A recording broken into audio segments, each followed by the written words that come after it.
अस्सलाम वालेकुम students, my name is Shahid Anjum, lecturer statistics. Students, आज हम ICS फर्स्ट ईयर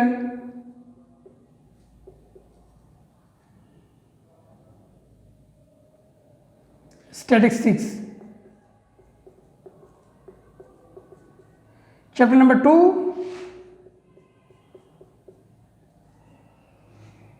ठीक है, उसका टॉपिक था फ्रीक्वेंसी डिस्ट्रीब्यूशन।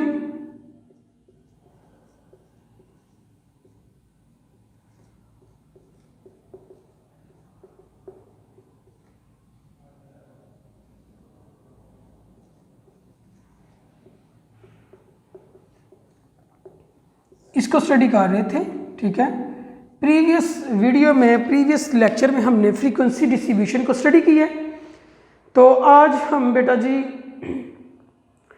इससे थोड़ा सा आगे पढ़ते हैं। Frequency distribution for discrete data, for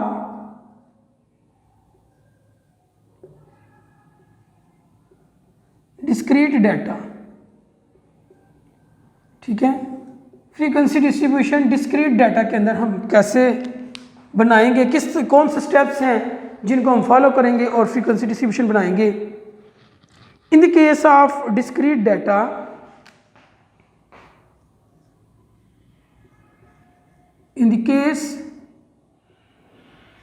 of discrete data, ठीक है, जब आपके पास डाटा डिस्क्रीट होगा और इसके बारे में आपको पता है कि कंटिन्यूस डाटा कौन सा आता है और डिस्क्रीट डाटा कौन सा आता है, ये हम पहले चैप्टर में पढ़ चुके हैं। ठीक है, डिस्क्रीट और कंटिन्यूस डाटा के अंदर फ़र्क हम पढ़ चुके हैं। तो जब डिस्क्रीट डाटा होगा तो फिर आपने क्या करना है, इन the case of discrete data each observation is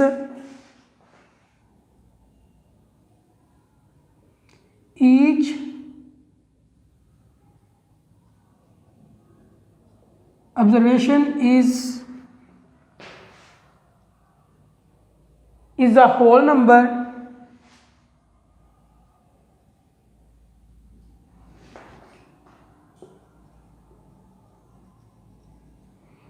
each observation is a whole number.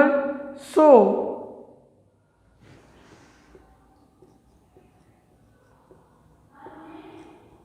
while making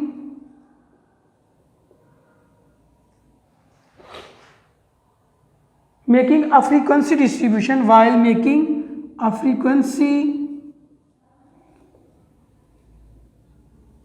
frequency distribution,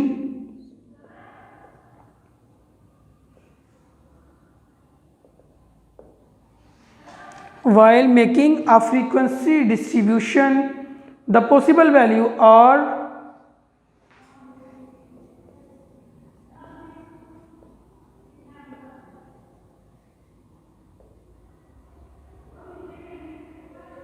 possible values are, ठीक है, the possible values are written in a column,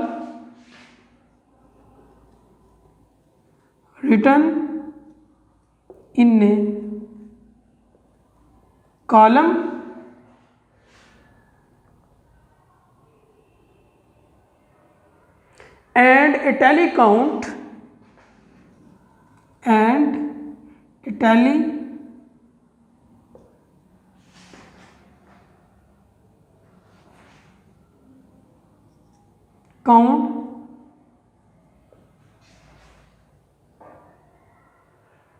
of each value is made. Tally count of each value is made.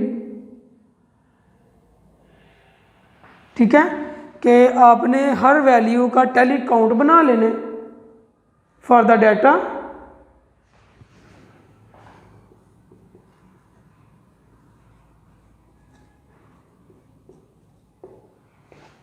Next, the number of tally count for each value is its frequency. The number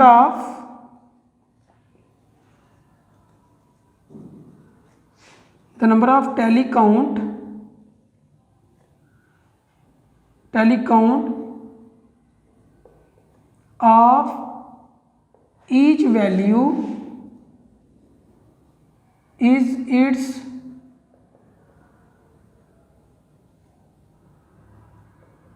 its frequency। ठीक है,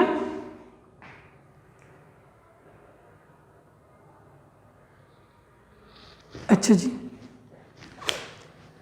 ये discrete data जब आपके पास होगा तो फिर आपने उसकी फ्रीक्वेंसी डिस्ट्रीब्यूशन कैसे बनानी है। तो सबसे पहले देखिएगा, in the case of discrete data, जब आपके पास डिस्क्रीट डाटा होगा, each observation is a whole number. तो आपको पता है कि हर ऑब्जर्वेशन एक होल नंबर होती है। ठीक है, so while making a frequency distribution, जब आप फ्रीक्वेंसी डिस्ट्रीब्यूशन बनाएंगे, the possible values are written in column. तो जितनी भी पॉसिबल वैल्यू उनको आपने एक कॉलम के अंदर राइट कर लेना है। And A tally count of each value is made, और हर वैल्यू को टैली काउंट करना है कि वो कितनी दफ़ा डाटा के अंदर रिप्रेजेंट हो रही है। ठीक है, उसका टैली काउंट बनाना है, और फिर जो टैली काउंट है ना हर वैल्यू का, वो उसकी क्या होगी, फ्रीक्वेंसी। तो अभी हम एक एग्जांपल लेते हैं जिसके ज़रिए हम जो है ना डिस्क्रीट डाटा को शो करते हैं कि इसकी फ्रीक्वेंसी डिस्ट्रीब्यूशन कैसे बनाई जाएगी। तो अभी हम एक एग्जांपल ले रहे हैं जिसमें मैं डाटा लिखने जा रहा हूँ। ठीक है, तो इस डाटा को अब देखें आप, और इसकी फ्रीक्वेंसी डिस्ट्रीब्यूशन बनानी है हमने। हमारे पास डिस्क्रीट डाटा है 1 2, देखें ये होल नंबर्स हैं 1 2 4 3 0। ठीक है, 1 2 3 1 2 4 3 0 1 2 3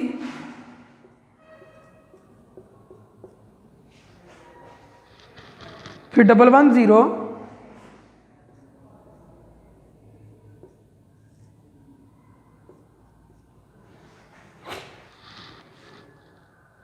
2 1 0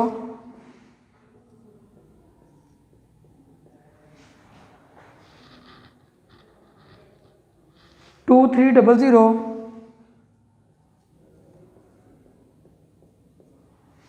ठीक है, 2 3 0 0 फिर 1 3 है। ये आपके पास डाटा है, डिस्क्रीट डाटा है, इसकी आपने फ्रीक्वेंसी डिस्ट्रीब्यूशन बनानी है। तो सबसे पहले हम जो है ना वो जो डाटा के नंबर्स हैं उनको लिख लेते हैं कॉलम के अंदर।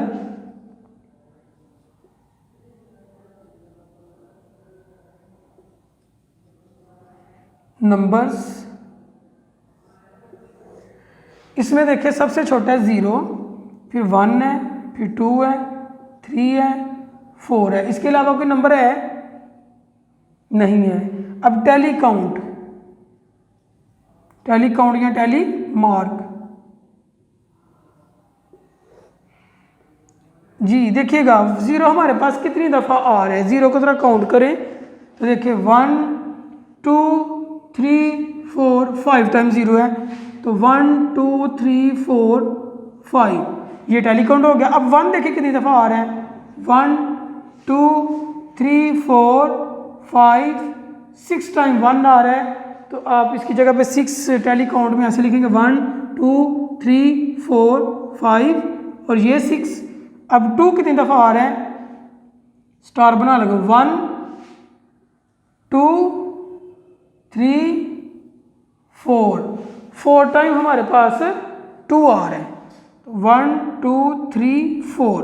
अब 3 कितनी दफ़ा आ रहा है, इसके ऊपर मैं क्रॉस लगाने लगा, 1 2 3 4 टाइम ही हमारे पास 3 आ रहा है, 1 2 3 4। और अब रह गया 4, वो 1 टाइम ही है हमारे पास। देखें यहाँ पे जस्ट ये है 4 और पूरे डाटा में 4 नहीं है, तो इसकी फ्रीक्वेंसी, इसका टैली मार्क 1। अब फ्रीक्वेंसी का कॉलम बनेगा F का, तो उसमें देखिएगा ये 5 टाइम है तो इसकी फ्रीक्वेंसी आ गई, ये 6 आ गई, ये 4 और 1। और इसका सम आपने टोटल देखे 1 2 3 4 5 6 7 8 9 10 11 12 13 14 15 16 17 18 19 20। तो इसका सम आपके पास 20 आना चाहिए। ठीक है जी, फ्रीक्वेंसी का सम मस्ट है कि जितने आपके पास सैंपल्स हैं, डाटा है, वो आना चाहिए। तो ये आपके पास बेटा जी जो ना फ्रीक्वेंसी डिस्ट्रीब्यूशन बन गई। अगर आप रिलेटिव फ्रीक्वेंसी फाइंड करना चाहें तो वो भी आप कर सकते हैं। ठीक है जी, कि आप फ्रीक्वेंसी के हर नंबर को उसके टोटल पे डिवाइड करेंगे तो आपके पास रिलेटिव फ्रीक्वेंसी काउंट होना बनना शुरू हो जाएगी। तो ये जो टेबल आपके पास इस तरह से बने हैं, ये किसका है? Frequency distribution of discrete data के लिए आ गया। ठीक है, अब हम इसकी जो दूसरी कैटेगरी है वो पढ़ते हैं फॉर जो है ना वो कैटेगोरिकल डाटा। उसकी भी एग्जांपल हम ले लेते हैं। पहले हम पढ़ते हैं फ्रीक्वेंसी डिस्ट्रीब्यूशन फॉर नंबर 2 जो है फॉर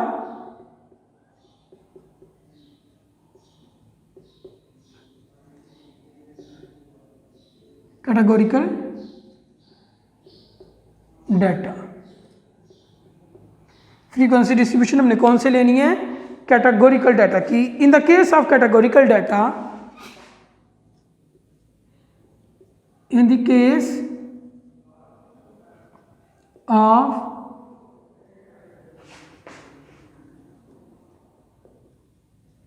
कैटेगोरिकल डाटा, ठीक है, इन the case of categorical data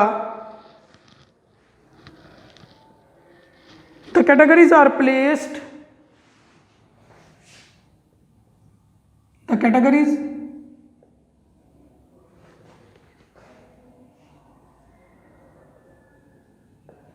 are placed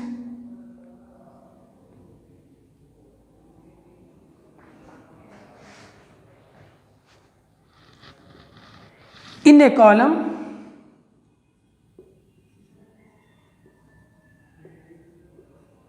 category are placed in a column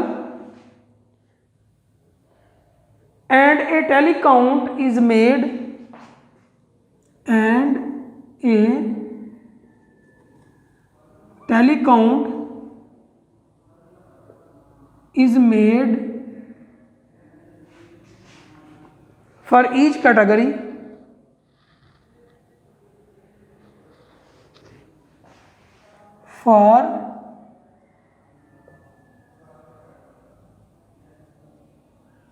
for each category, ठीक है,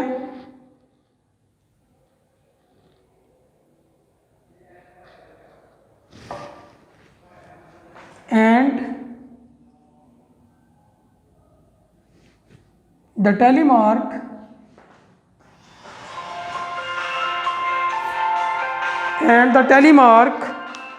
ठीक है जी,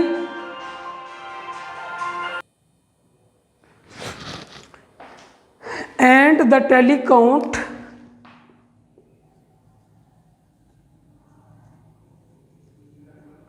of each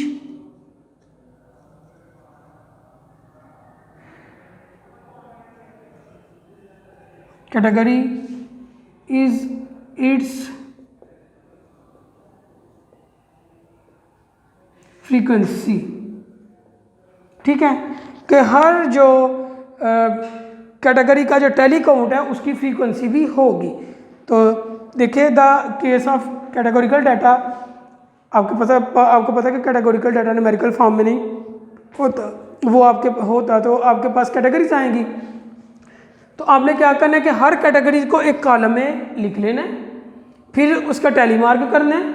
टैली मार्क करने के बाद जो टैली मार्क होगा वही उसकी फ्रीक्वेंसी होगी। तो फिर इस तरह से आपके पास एक फ्रीक्वेंसी डिस्ट्रीब्यूशन बन जाएगी। अब इसके लिए हम एक डाटा लेते हैं, कैटेगोरिकल डाटा, जिसमें मैं कह लेता हूँ कि एक यूनिवर्सिटी के अंदर सर्वे किया गया, तो उसमें से आइज कलर लिए गए 15 स्टूडेंट्स के। ठीक है, 15 स्टूडेंट्स के आइज कलर लिए गए, तो ब्लैक,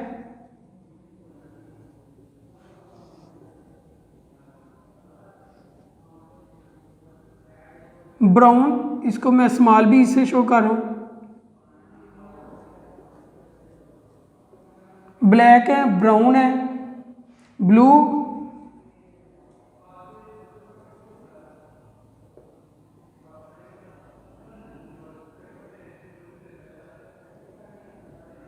ग्रीन आइज कलर है। ठीक है,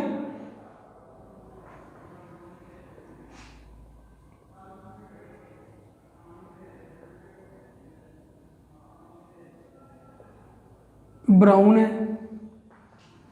ठीक है,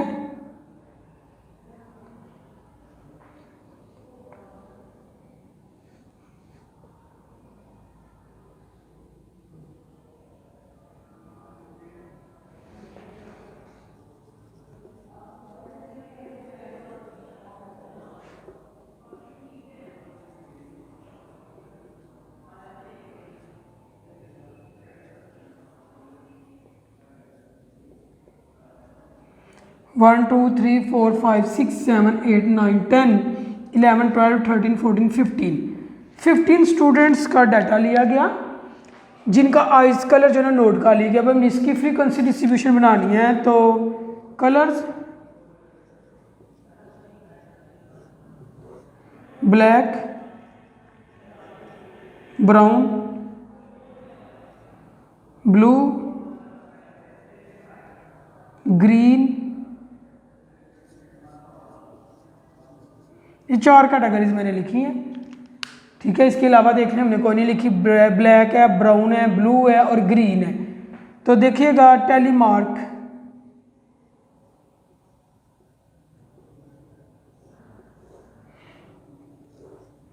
ब्लैक कितने हैं देखिए 1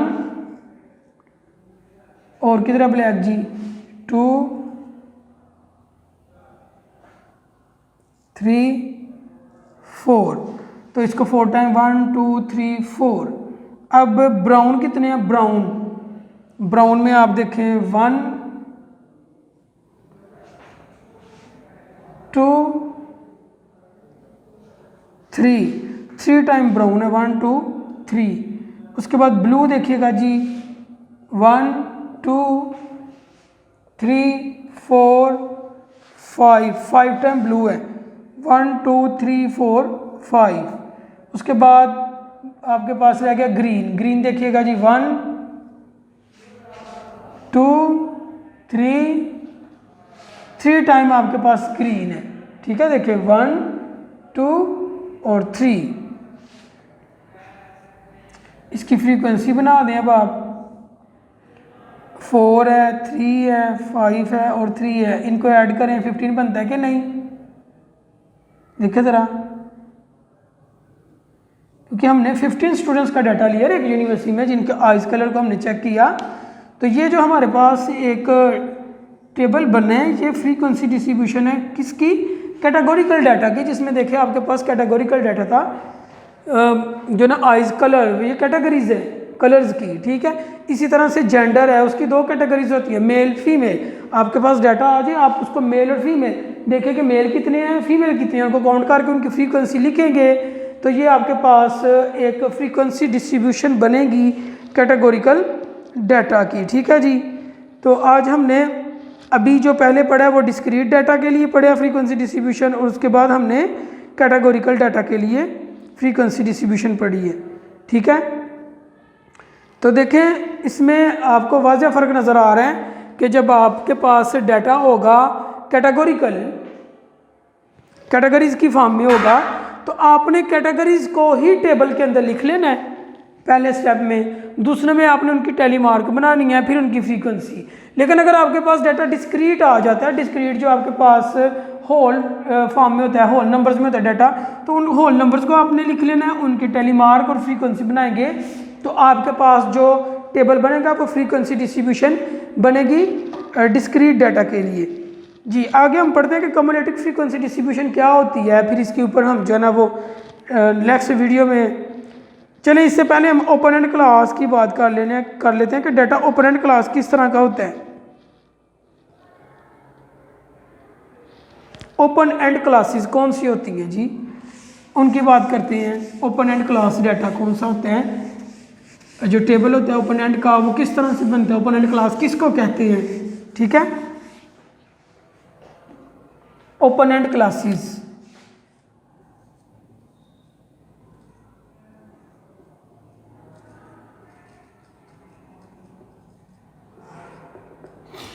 जी, देखिएगा ज़रा, in connection with the frequency distribution the term open and class is sometimes use. It means that in a frequency table either the lower limit of the first class or either the upper limit of the last class is not fixed number.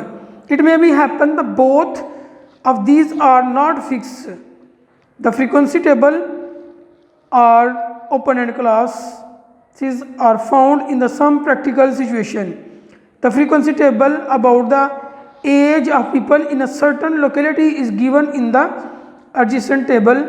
तो वो table जो दिया जाता है, जैसे कि देखिएगा open and class मैंने बताया है, एजिस हैं और यहाँ पे फ्रीक्वेंसीज हैं। तो हमने पढ़ा है कि जो ओपोनेंट क्लास होती हैं, ओपोनेंट क्लासेस का अक्सर जिक्र किया जाता है। ये क्या होती हैं कि यहाँ तो जो आपकी सबसे पहली स्टार्टिंग वाली क्लास होती है उसका लोअर क्लास लिमिट, और जो एंड वाली होती है उसका अपर क्लास लिमिट जो होती है वो फिक्स नहीं होती, वो नॉन फिक्स होती है। तो ऐसे टेबल को, ऐसी क्लासेस को ओपोनेंट क्लास टेबल कहा जाता है। जैसे कि देखिएगा, मैं लिख देता हूँ बिलो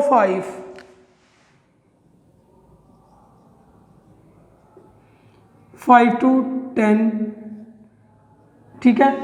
उसके बाद 5 to 14 हम करते हैं, 10, 14, 15 to जी आपके पास आ गया 24,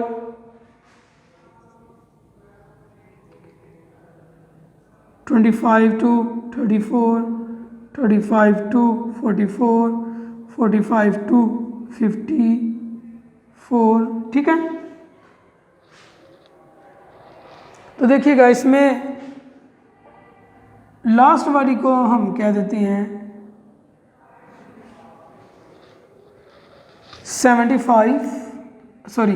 45 एंड अबव। ये देखिए, ये क्लास मैंने फिक्स नहीं की, ये भी फिक्स नहीं की। या तो हो सकता है कि सबसे लो वाली में आ जाए या एंड वाली में आ जाए, या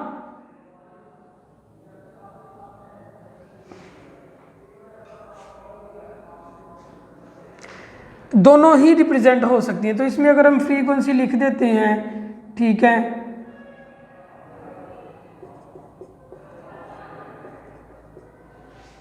सम नंबर्स हैं जो हम लिख देते हैं,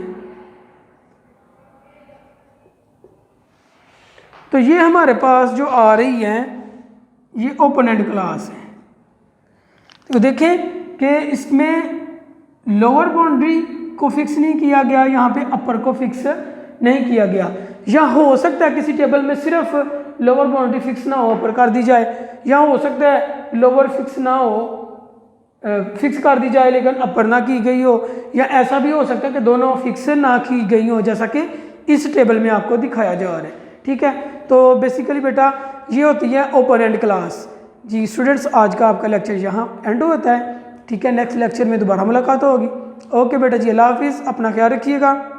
वीडियो पसंद आई तो लाइक करें, अपनी राय कमेंट करें। ऐसे ही मजीद वीडियोस के लिए हमारा चैनल सब्सक्राइब करें और बेल का आइकन दबाएं ताकि आपको हर वीडियो का नोटिफिकेशन मिलता रहे।